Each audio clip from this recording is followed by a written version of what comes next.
am na benn bu génn bu indi coow bu rëy. Matar Ba.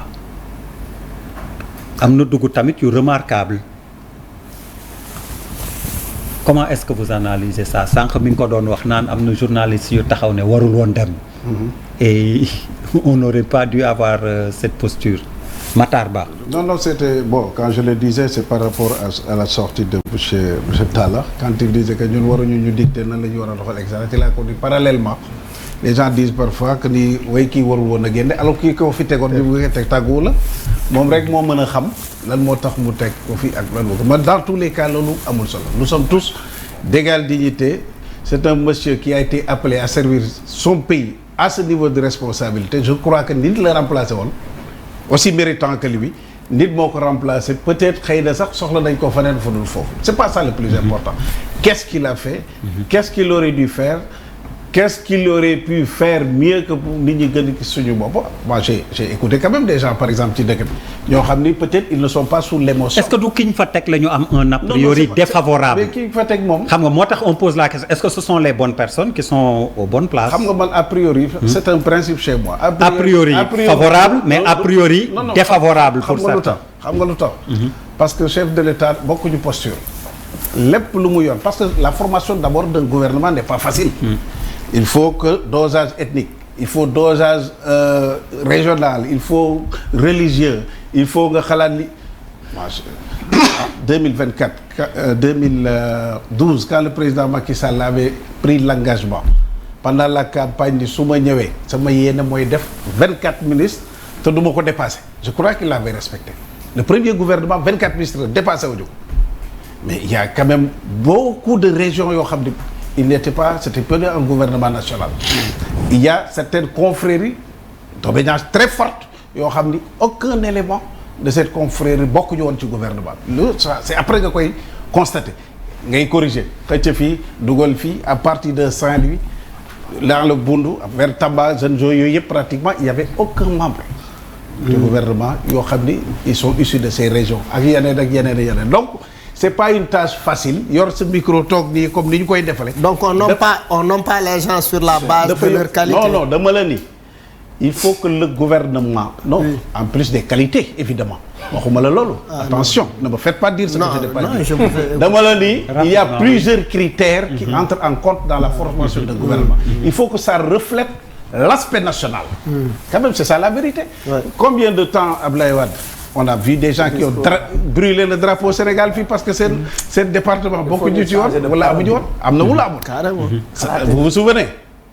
Vous vous souvenez du temps de Abdoulaye Wade? Brûlé nañ fii le drapeau Sénégal.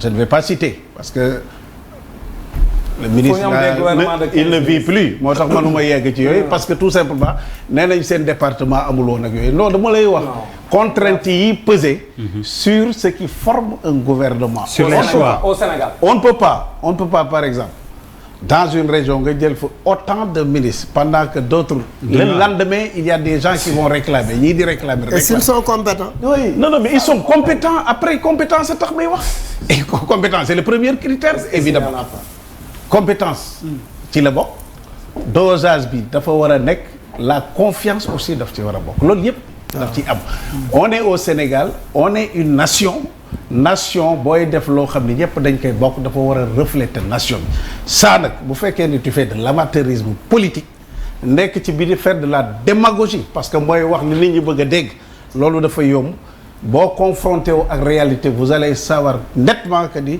la différence entre nekk ci opposition di wax di def du verbiage ak gérer les réalités réelles bokkul. Et ça je vous invite à y réfléchir. Kan Matar Ba. waaw non pas particulièrement. mais non yaa fi wax Matar Ba. Oui, c'est un exemple que j'ai donné. Exemple Matar. Pour expliquer. Non moi je trouve que. Vraiment Matar Ba ñëpp xam nañ ni ci ñi gën a jege président Macky Sall la bokk. su fekkee ni président Macky Sall jëlee na ko ci poste boobu il doit avoir de bonnes raisons parce que nit bi aussi munoo ko ne yaay tànn bu tànnee nga ne ko pourquoi nga tànn kii affaire bi du kii Matar Ba il est Coupe d'Afrique ci moom lañ ko gagné loolu kenn du ko fay mais qu'est-ce qui a poussé le président de la République à le changer loolu moom rek moo ko xam est-ce qu'il le change C'est le pouvoir discrétionnaire. Voilà. Est-ce qu'il le change pour une promotion parce que ñun aussi on va trop vite en besogne ñaar ñett rek ñu ne way kii ni peut-être que y a autre chose mais li ma wóor moom mooy que su fekkee ni daf ko changer pour tegu ko feneen mooy que am na peut-être dara lu mu basé wu pour changer ko parce que li tax peut-être nit ñi xër si mooy que jege woon na ko torop ñëpp xam nañ loolu et puis il a fait des résultats mais maintenant li président de la République xam bay jël yenn décisions yi ñun mënuñu toog ne waru ko def wala war na ko def pour moi émotion yi il faut ñu génne ko teg ko noonu. Der maintenant la question qu'il faut se poser pourquoi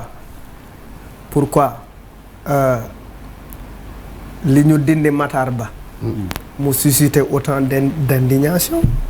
C'est une question très importante parce que il a eu des soutiens de partout. Je suis d'accord, je peux te renvoyer la question. Non.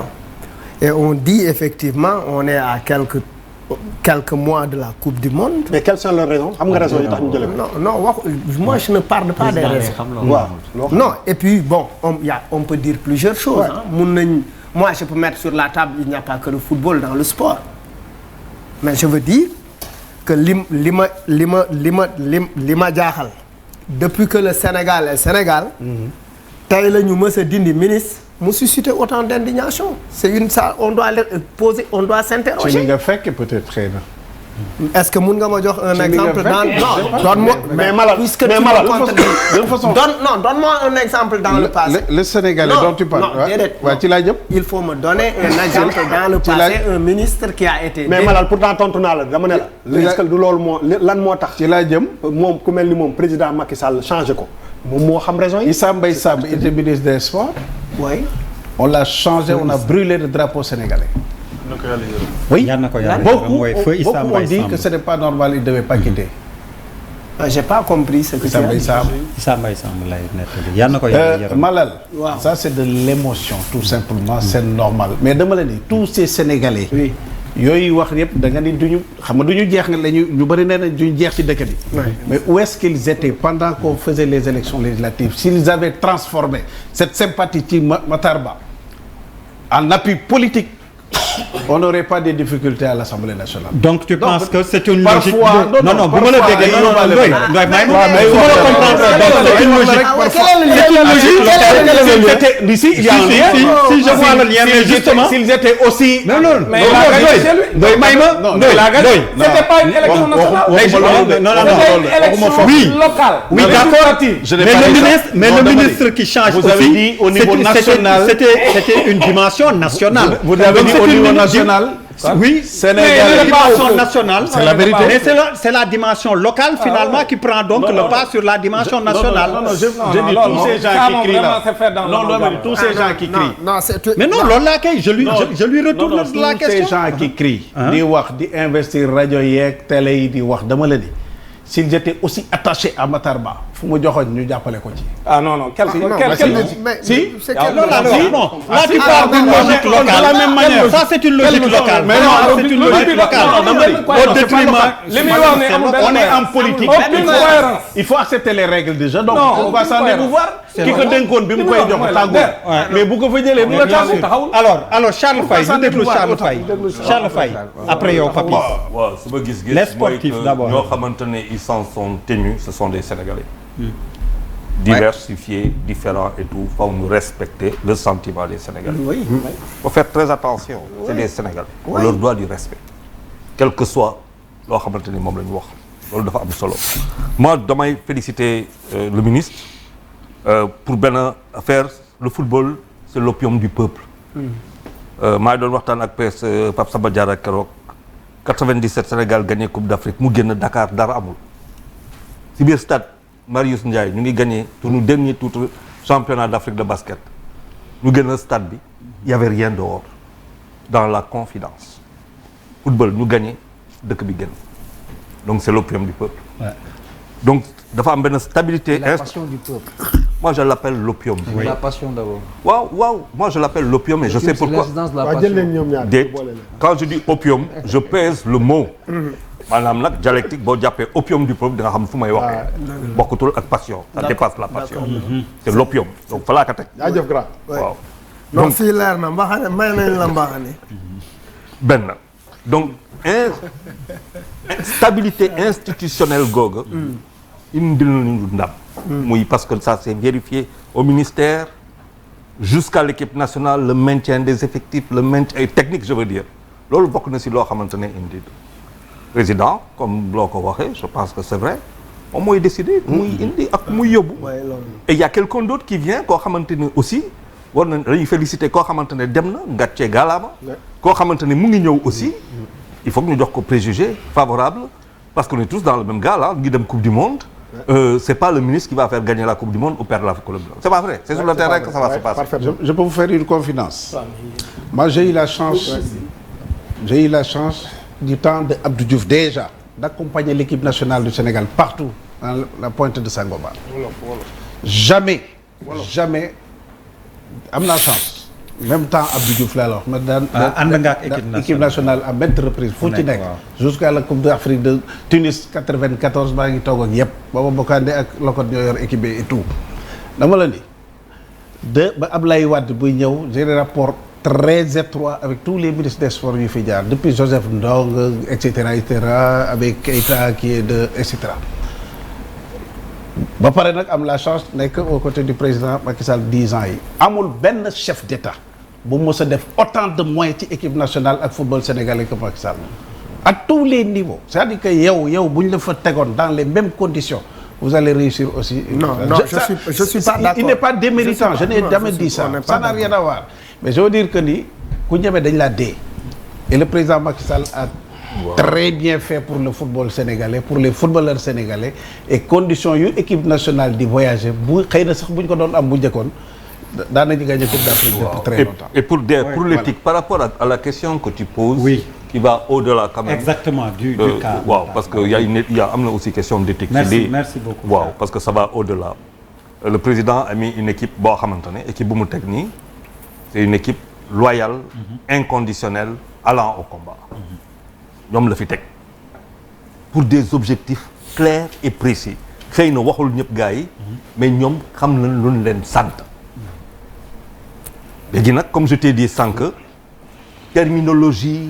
affaire tout dépend de loo xamante ne tey nekkatul suñu loxo parce que je pense que il faut aussi qu'on se dise ay vérités yoo xamante ne mën nañ ko dégg situation globale internationale bu ñuy dund situation politique boo xamante ne Bouba fait a raison de poser un problème essentiel parce que dëkk bi warul stressé waruñu doon dund ci kaw stress et le pays est stressé dëkk bi dafa dem ba stress bi dafa àgg ba moment boo xamante ne on se regarde en chien de faïence loo xamante ne moom lay tubaab di wax protagoniste politique nous sommes devenus des antagonistes politiques te Sénégal mérité wul loolu c'est-à-dire mënuñu jaar fu ñu jaar avec les hommes qu'on avait mais ñu nekk ci ay situation de dëkk boo xamante ne amul multipartisme parce que multipartisme on le doit Abdou Diouf ku ci nekk ci président am na loolu la amel la démocratie au Sénégal Abdou Diouf moo ko vitalise ba ñàkk ko bu ko nanguwuloon bu nanguloon honnête bu nanguloon loolu yëpp tey duñ fi ne chaque président a assumé et est parti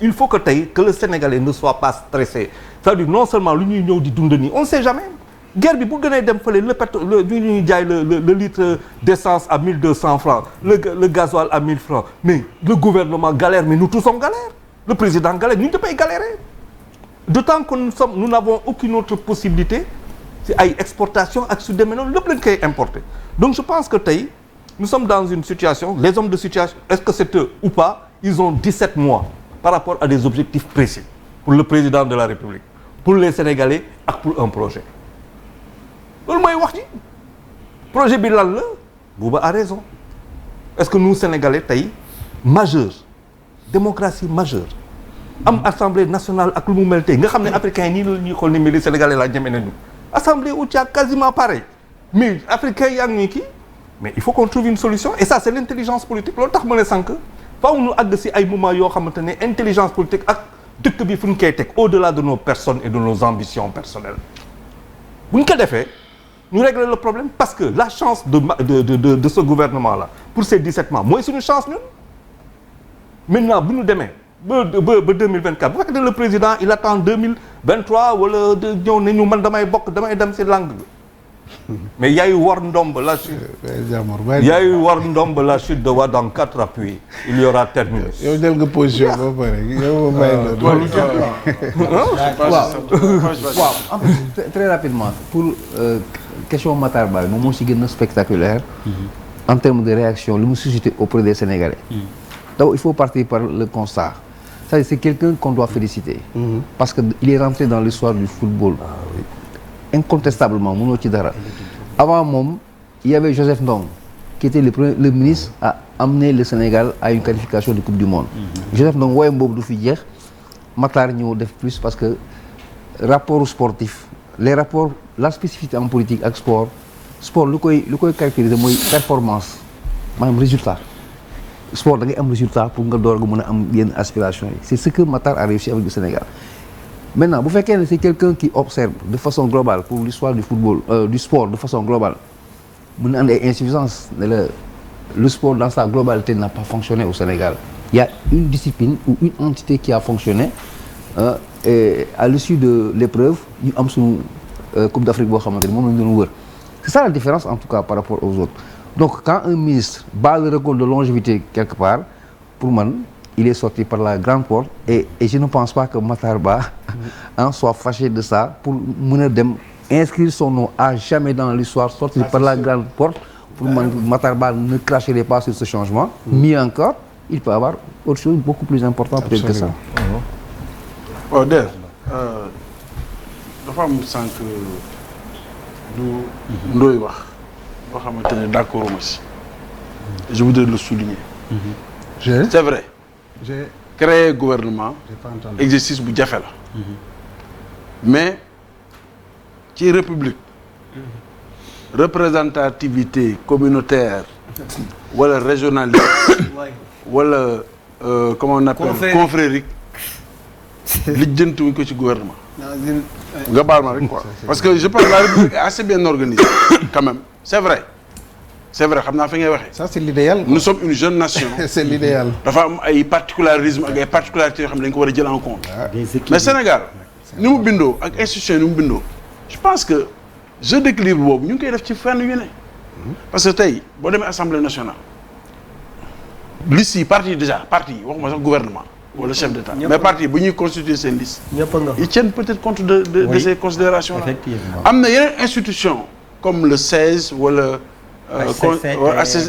HCCT un peu moins parce que c'est mais le 16 par exemple boo fa demee da nga fa gis ay ñoo xamante ne waa diine gi nañ fa toogal ñuy toogal fa waa confrérie yi et cetera et cetera. Il faudrait que ñu xam ne gouvernement du pàccoo bu fekkee ne tant que ñu ngi continuer di fonctionner noonu c'est vrai c'est un rappel historique et c'est la vérité que fii am na ñoo xamante ne bu région dem nañ sax ba léegi su Ablaye Wade dem nañ bay compter naan waa boor bee ñaata ministre nañu am ci gouvernement. Tu es obligé de tenir compte de tout ça. Malheureusement amul benn rappel buy ñëw pour wax nit ñi ne hey fii ñuy xalaatee baaxul. Mais attention, moi je trouve que aussi c'est bon pour l'équilibre. Attends. Loolu mooy andi ba bu ñu yegg ci situation yoo xamante ne bu ñu tegee gouvernement ñi naan kontaan naan ñi naan gouvernement man Bamba Kassé je n'ai aucun stress. gouvernement xam nga may xaar ci moom. ñu doxal liggéey bi. Sénégal jaar yoon. Des résultats oui. aw ma benn stress. ci wëy non lui il est candidat il n'est c'est pas mon problème. man Bamba Kassé te jafe naa ci peuple bi laa bokk bëri naa ci ay morom mënuñu jël lépp tënk ko ci ay wooy waa ji nee na mais le peuple fii ñun ñëpp dañu am carte électeur carte d'identité bu nekk carte électeur wax na waxeet wala li mu waxoon am na ku ne yaa ngi tey sa carte defe naa sax am nañu fi amoon système xaw ma kii ni ñu ko tuddee woon daas fanaanal da ku ne dem daas fanaan après ku ne nga sanctionné positivement ou négativement lu tax Sénégal war a nekk benn jungle wala mu nekk benn pays boo xamante ni nu mu tuddati mais ñun na ma yàlla bon bëgguma susciter benn pays quoi parce que bëgguma tooñ te émission fu ne lay dem mais ñun duñu fii du àll c'est pas Sénégal du àll daam daf ko wax sànq nee na way 2011 nangam ak d'accord moon man 2011 astafurlah bi gars yi di cëppi fii y compris yi waa pouvoir bi naan non ay nangam na man xam nga la moo nekkoon sama position te defe naa sénégalais laa te defe naa am na sénégalais yu bëri yu ci àndoon ak man mooy waxeetoo c'est pas important kii décider na décider ndax dina ko valider wala du ko valider ñun ñu ngi tee suñu carte di xaar et c'est ce qui s'est passé je me rappelle yàlla yokk leeram sëñ Sidi Mokhtar effectivement bi coow li ne kur dëkk bi metti reyante yi am ñi naan du ma dem ñi naan damay dem ñi naan dañuy dem place de l'Indépendance ñi naan duñu fa dem lan la wax ci ñi mu sañ a waxal déglu leen kuréel gii décidé. di àtte waaw. bu àttee la mu àtte tënku leen ci même bu ñu àttee ba pare homme politique yi ñu bëri na Macky Sall est un président par défaut yàgg nañ ko dégg fii parce que bi ñu àttee ba pare moom dafa dem continuer dem defi campagne n'est-ce pas. on était là fait confiance. yeneen gars yi ne non dañuy toog place de l'Indépendance au final qui est devenu le président. dama yàlla jéggal Bamba yow daal jéggal ñëpp discours yëpp mooy. yooyu tamit sa discours yëpp mooy. sa discours yëpp. Bouba c'est la continuité de l'ancien de la dernière émission. munoo am sa xalaat. bëgg ma ko forcer. du ma ko nangu du ma ko nangu xalaatal sa xalaat yaag daam ak keneen. man ma xalaat li ma xalaat man li ma xalaat mooy. te loolu moo tax ba gën a. Bamba tamit après j'ai vu des xaw ma lan des TikTok moi ça me va pas. Bamba wuy ma Bamba. yow mais yéen ñëpp tamit da ngeen jàppale ñuy def ci wuy ma ñuy def ci thème bi ma annoncé waay jàppale leen ma. voilà der pour revenir sur le thème. non pour revenir li ma ci wax rek man li ma ci neex. wax li nga xam ne moo ma ci neex. te mu nekk une petite curiosité ci man. te ma bëgg xool fan lay mujjee. mooy si sama gis-gis bu gàtt bu fekkee ne nag damaa juum yow comme yaa gën a xam histoire politique Sénégal nga moom. pour la première fois. ministère des finances. jox ko benn jigéen. wala mos na fee am. ministère de économie mi ngi économie. Oulimata Sarr. ministère de l'économie. oui attention effectivement. ça c'est important c'est une symbolique.